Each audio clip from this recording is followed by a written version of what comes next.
पाकिस्तान इस टाइम पर इस बात के बारे में सोचे कि इंटरनेशनल कम्युनिटी या आलमी बरादरी जो है हमारे रेफ्यूजीज, जो हम अफगान रेफ्यूजीज वापस भेज रहे हैं, उसके बारे में क्या सोच रही है? वो इंटरनेशनल कम्युनिटी जो कि गज्जा के मामले के ऊपर जेनोसाइड कर रहा था इजराइल, अपने मुंह में दही जमाए बैठी रही, वो हमें अगर रेफ्यूजीज पे पिन पॉइंट करे तो फिर ये इसके बारे में हमें क्यों फिक्र करनी चाहिए? हमें तो अपने इंटरनल मैटर्स को देखना है ना एम्बेसडर साहब। प्लस यही वो कम्युनिटी है कि जहां पाकिस्तान ने इनखला प्रोवाइड किया उस टाइम पर, जिस टाइम पर इनखला हो रहा था नेटो और यूएस फोर्सेस का, हमने राहदारी फराहम की, सेफ पैसेज फराहम किया। इन्होंने रेफ्यूजीज को लेकर जाना था अपनी तरफ, वो रेफ्यूजीज को क्यों नहीं एक्सेप्ट कर लेते? हमें क्यों डिक्टेट करेगी आलमी बरादरी इस मामले के ऊपर दहाइयों रेफ्यूजीज को रखने के बावजूद?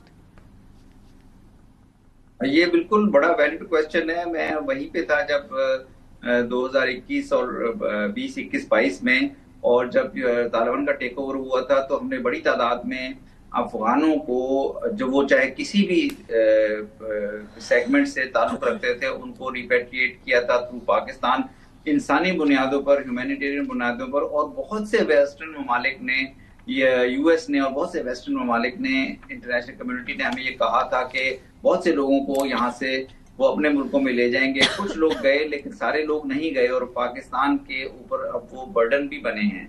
मैं सिर्फ ये कह रहा हूँ कि ये बिल्कुल बात, आपका एतराज और जो लोग इस बात पे को उठाते हैं वो दुरुस्त है, लेकिन मैं ये कह रहा हूँ कि आप इस मामले से डील करने के लिए अगर हम कैटेगरीज में डिवाइड कर लें, कुछ कैटेगरीज ऐसी हैं जिनको फौरी तौर पर वापस भेजा जा सकता होगा, उनको आप फौरी तौर पर वापस भेज दें।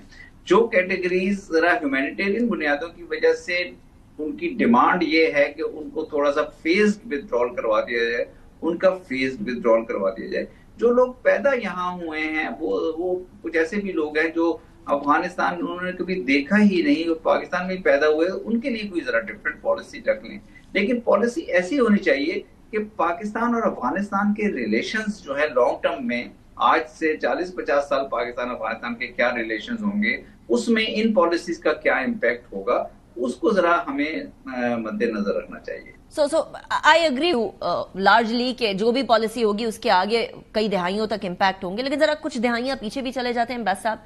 पाकिस्तान बना, पाकिस्तान को एक्सेप्ट नहीं किया अफगानिस्तान ने, उसके बाद फिर 1994 आता है, हमारे पेशावर के अंदर स्कूल की बस को हाईजैक किया जाता है, 3 हाईजैकर्स होते हैं, इस्लामाबाद ले आते हैं, यहां आकर रेड जोन में खड़ी करते हैं, फिर अफगान एम्बेसी के अंदर उस बस को लेके जाया जाता है। पता चलता है वो 3 हाईजैकर जो हैं या किडनैपर जो हैं वो डायरेक्ट उधर अफगानिस्तान के इंटेलिजेंस चीफ के साथ ऑन कॉल मौजूद थे। सो ये वाली हिस्ट्री भी हमारे साथ मौजूद है। फिर हम लोगों ने ये अफगान तालिबान को जो भी जिस तरह की भी सपोर्ट हम उस टाइम पे दे सकते थे हमने दी 2021-22 के अंदर, उसके बावजूद भी ये लोग आज क्या कर रहे हैं, तो ये एक सेंटिमेंट तो ये भी पाया जाता है ना एम्बेसडर साहब। सो आज हम कैसे ट्रस्ट करें कि जो भी मुआहिदा होगा उसके अंदर all of a sudden terrorism की सपोर्ट करना छोड़ देंगे, वो इंडिया से मुड़ के पाकिस्तान की तरफ आ जाएंगे। सो ये जो अभी मुज़ाकरात हो रहे हैं, इसका जो भी आउटकम आता है बज़ाहिर, उसको हम ऑन ग्राउंड कैसे ट्रस्ट करें कि वैसा ही होगा जैसा माना गया?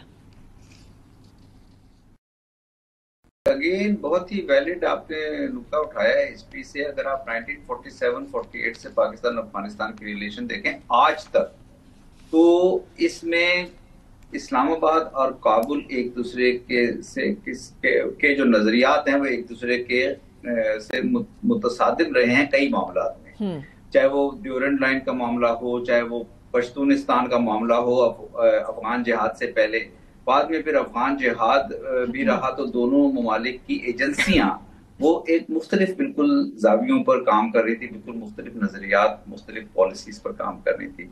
फिर आपने जो अभी जो रिसेंट और फिर यूएस और नेटो की जो जब यहाँ मौजूदगी थी, तो एनडीएस जो नेशनल डायरेक्टरेट ऑफ सिक्योरिटी है वो इंडिया के साथ मिलकर पाकिस्तान मुखालिफ एजेंडे पे काम कर रहा था। तो अभी आपने जो रिसेंट मामला का जिक्र किया 2021 में जब तालिबान ने टेक ओवर किया, उसके बाद हमने उनसे ये पाकिस्तान ने नुक्ता उठाया कि जी टीटीपी के साथ जो टीटीपी का जो टेररिज्म है उसका कला कमा करने में हमारी मदद करें। तो मैं उस वक्त वहीं पे था जब अफगान तालिबान ने ये कहा था हमें कि हम टीटीपी के साथ पाकिस्तान को बात करनी चाहिए क्योंकि ये पाकिस्तानी है। और फिर पाकिस्तान के कुछ सिक्योरिटी ऑफिशियल्स ने टीटीपी से बातचीत भी गैर रस्मी तौर पे की, और नूर वली महसूद भी वहाँ मौजूद था, उनका कमांडर, اور یہ افغان طالبان کی لیڈرشپ کے تھرو ہوا.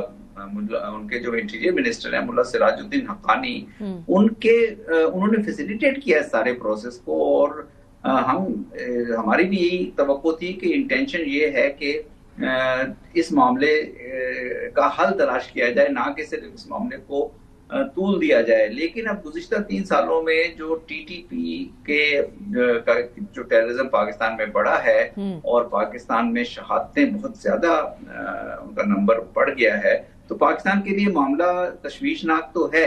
اور اب میں سمجھتا ہوں کہ چونکہ قطر اور ترکی بھی اس میں انہوں نے انوالو کیا ہے، انہوں نے آفر کیے ہیں اپنے گڈ آفیسز. تو جو آپ نے بات کہی ہے کہ افغان طالبان کی طرف سے کیا فیسیلیٹیشن ہوتی ہے ٹی ٹی پی کو، وہ اگر کسی ایویڈنس شیئرنگ کے ذریعے اور امپلیمنٹیشن جوائنٹ میکینزم کے ذریعے یہ سامنے آ سکے تو ان کے لیے پھر میرا خیال ہے بڑا مشکل ہو جائے گا کہ افغان طالبان کسی اس قسم کی روش کو یا کسی اس قسم کے تعلق کو جسٹیفائی کر سکیں. ان کے ٹی ٹی پی کے ساتھ مراسم ہوں گے، لیکن ہمارا پاکستان کی تو ڈیمانڈ یہ ہے کہ وہ مراسم کسی طرح بھی پاکستان کے خلاف ٹی ٹی پی کے ایکشنز میں معاون یا مددگار. Absolutely. Ambassador, thank you very much for joining me in the program.